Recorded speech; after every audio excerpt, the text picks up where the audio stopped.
Ok, hay términos teológicos en los evangelios raros como el Hijo de Dios. ¿Por qué es que Jesús es llamado el Hijo de Dios si Dios no tiene hijos como nosotros tenemos hijos con nuestra esposa? Es un hebraísmo que significa aquel que refleja la naturaleza de Dios. En ese sentido, en cuanto al título de Jesús, nosotros llegamos a ser hijos de Dios en la salvación, no porque nos volvamos divinos, sino porque Dios se vuelve nuestro Padre. Tenemos comunión con Dios como la comunión que tiene un hijo con un buen padre, con un padre que le ama, le dirige, le cuida, le provee. Así es Dios para nosotros.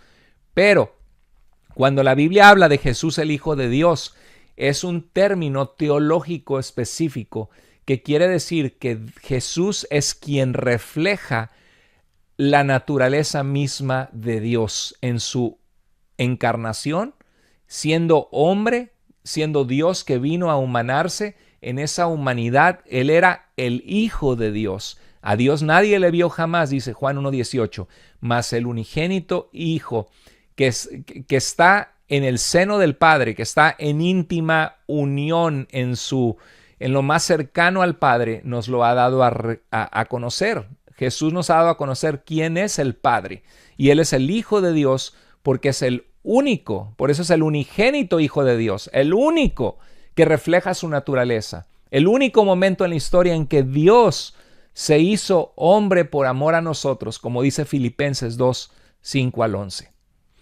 Bueno, quiero dar un ejemplo de cómo algunos escucharían algunos versículos de la Biblia. Presta atención a esto. Porque a veces llegamos y predicamos o enseñamos.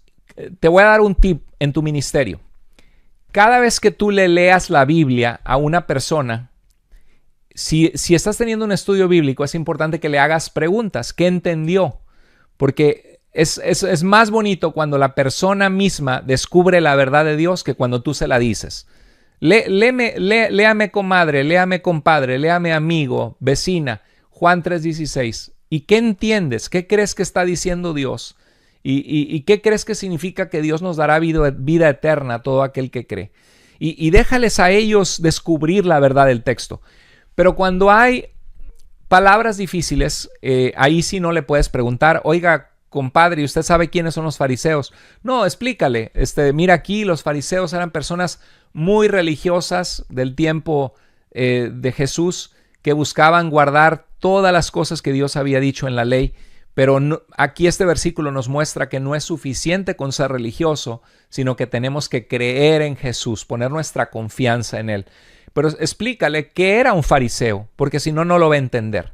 Cuando tú prediques y cuando tú enseñas, si hay una palabra en tu Biblia que acabas de leer al enseñar que la gente no entiende, explícala, porque eso te va a hacer un maestro efectivo de la palabra de Dios. La gente va a decir, oh, ya entiendo. Eso es lo que yo procuro hacer en mi enseñanza, que cuando les enseño a ustedes y hay una palabra rara, inmediatamente doy una palabra que significa lo mismo para que entiendan la palabra difícil. O cuando menciono algo que infiero y conozco que muchos desconocen, trato de explicarlo. ¿Para qué? Para que no tengamos obstáculos a entender. ¿Qué decía San Agustín? Decía, entiende para que creas y cree para que entiendas. ¿Te acuerdas cuando vimos la clase de la teología en la Edad Media? Bueno, ¿cómo algunos escucharían los versículos de la Biblia? Acabo de inventar ahorita algo que ahora sí que es un disparate lo que acabo de inventar, pero es para que usted se dé una idea de cómo lo puede entender alguien leer algunos versículos del Nuevo Testamento. Escuche usted.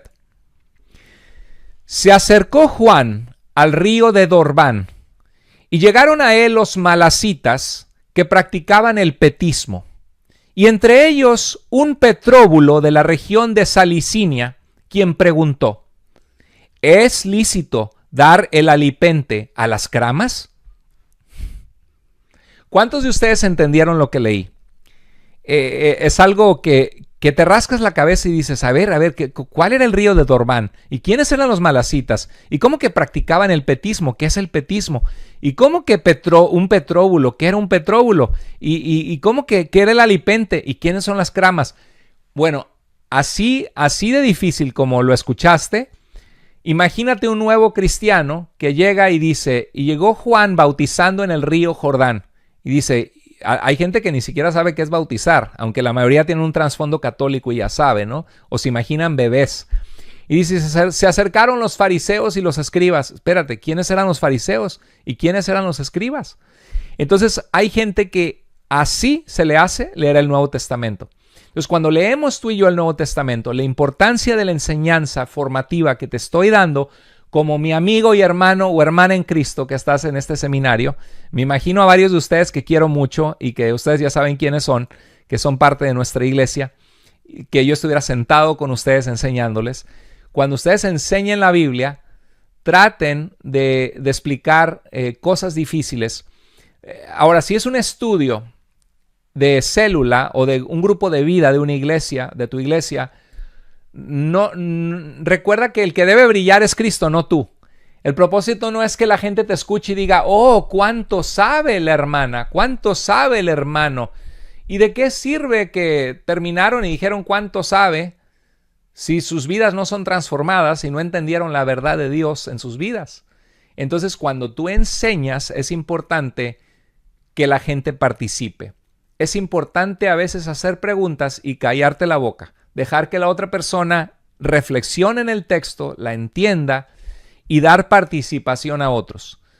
Porque si no va a ser un monólogo. Qué bonito sería que esta clase pudiera ser participativa, pero no, porque estamos a través de un video y es necesario hacerlo así. Y hay tiempo para enseñar, hay tiempo para capacitar, hay tiempo para llenar el tanque, la jarra de agua. Tú no puedes darle agua a otros vasos si primero no llenas tu jarra con agua. Y esto es lo que estamos haciendo en este seminario. Pero quiero irles orientando en el camino para que sean buenos siervos y siervas de Jesucristo. Recuerden, todo el conocimiento del mundo de nada sirve si no tenemos amor. Y que el propósito de todo es ir y hacer discípulos de Cristo, de todas las naciones. Eso es lo que transforma vidas, no solo el conocimiento. Muy bien. Y eso me gusta de este seminario. Este es un seminario con alto conocimiento, cosas que yo ni siquiera pude ver en profundidad o en detalle, o más o menos vi una idea cuando estuve en la maestría. Y ustedes lo están escuchando, pero también lo que queremos es entrega al Señor, devoción y amor al Señor.